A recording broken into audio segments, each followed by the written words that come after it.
Israel का हमला देखने को मिला है। जेल की गेट पर इजरायली सेना ने मिसाइलें दाग दी। मिसाइल हमले से जेल की गेट को उड़ा दिया है। इवन जेल के एंट्री गेट पर इजराइल ने बड़ा हमला किया है, बड़ा धमाका किया है, जिसके बाद जेल के आसपास सिर्फ और सिर्फ धुआं देखने को मिल रहा है।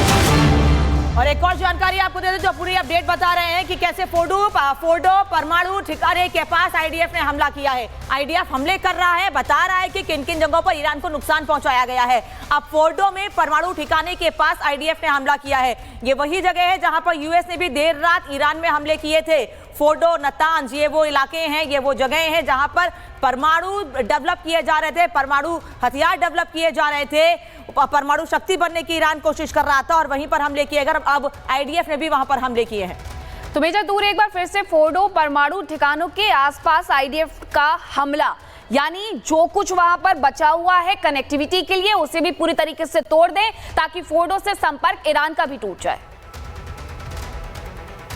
देखिए मीनाक्षी, ये एक कन्फर्मेटरी अटैक होता है। बेसिकली जो पहला हमला होता है वो ताबड़तोड़ होता है और जो दूसरा हमला होता है वो ये चीज यकीन करने के लिए किया जाता है कि वाकई ही वहां पे नुकसान हुआ है और उसकी पुष्टि करने के लिए उन्हीं टारगेटों पे दोबारा हमला किया जाता है। और जिस तरीके से देखिए, जो बेसिक इंफ्रास्ट्रक्चर है, मतलब ये फैसिलिटीज की और जो सड़कें जा रही हैं, जहां जहां बिजली की तारें हैं या फिर वहां पे ट्रांसफार्मर्स लगे हैं, जो भी चीज इन फैसिलिटीज को किसी भी तरीके से मदद मुहैया कराती हैं उनकी बेसिक फंक्शनिंग को लेके, उसको अभी निशाना बनाया जाएगा ताकि यदि अंदर कुछ नुकसान नहीं भी हुआ है तो वहां पे कम से कम बिजली ना पहुंचे, वहां पे इंसान आसानी से पहुंच ना सके और वहां की सड़कों को तोड़ दिया जाए ताकि गाड़ियों की भी आवाजाही ना हो सके।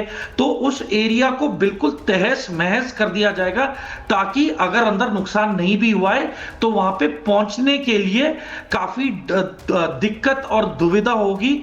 और देखिए, सेंट्रीफ्यूज बहुत ही क्रिटिकल इक्विपमेंट होता है, इसे एक प्रॉपर तरीके से लेके जाया जाता है क्योंकि ये रेडियो एक्टिव होते हैं, इनकी एसओपीज होती हैं, इसमें स्पेशल इक्विपमेंट पहना जाता है, तब इनकी हैंडलिंग होती है। और यदि यहां पे कोई पुख्ता और तरीके का रास्ता नहीं है, सड़कें नहीं है, बिजली नहीं है, तो इससे मुझे नहीं लगता कि आप बेसिक ऑपरेशंस को भी अंजाम दे सकेंगे।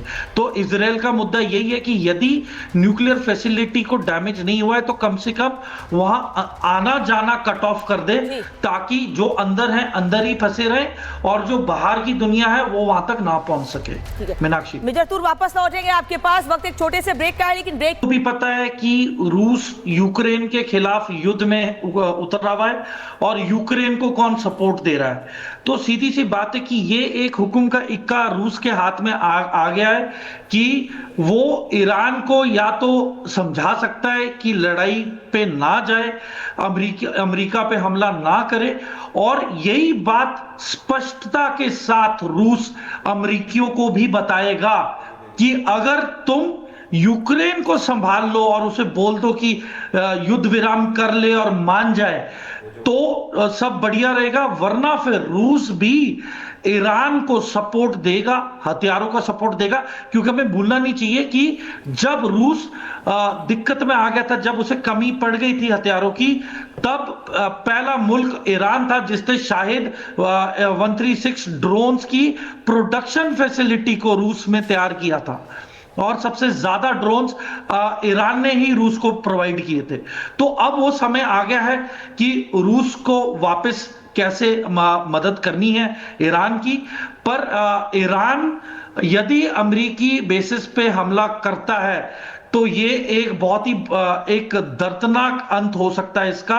तो समझदारी इसमें यही होगी कि ईरान अपनी जंग सिर्फ इजराइल के प्रति रखे और इसी दौरान रूस और चीन ईरान को हथियार देते रहेंगे, चाहे वो अमेरिका के साथ युद्ध पे जाए या फिर वो इजराइल के साथ युद्ध लड़े, उसकी जो हथियारों की कमी नहीं होगी।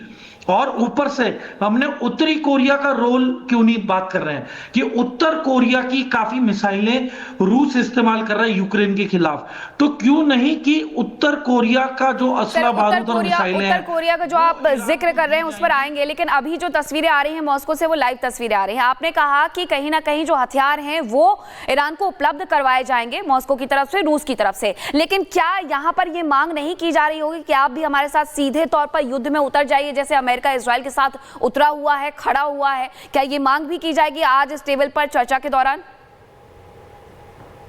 देखें, आज के दौर में कोई खुल के आगे आने को तैयार नहीं है। किसी को मदद भी कर रहा है तो वो चाहेगा कि उसका नाम ना लिया जाए।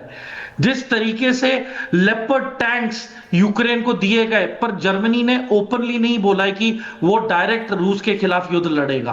तो देखें, आज के दौर में सभी अपने घर को सियाने हैं, कोई किसी और की लड़ाई में ओपनली नहीं उतरेगा। और देखें, अगर रूस मदद भी कर रहा है ईरान को तो वो मुफ्त में नहीं कर रहा है, उसके बदले वो पक्का तेल या कुछ ना कुछ ट्रेड में वापस लेगा। ठीक है मेजर, तो और बड़ी खबर, हम ईरान के लोगों की मदद करेंगे, ये कहना है पुतिन का।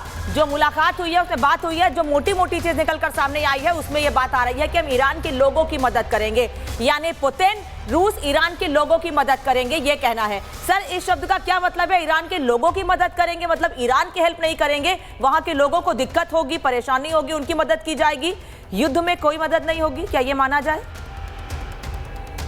देखें, सीधी सी बात है कि ईरान के लोगों का सरगना कौन है? खमेनी है। तो अगर आप बीच की लाइन पढ़ें तो रूस ये कह रहा है कि वो वही करेगा जो जनता चाहती है ईरान की।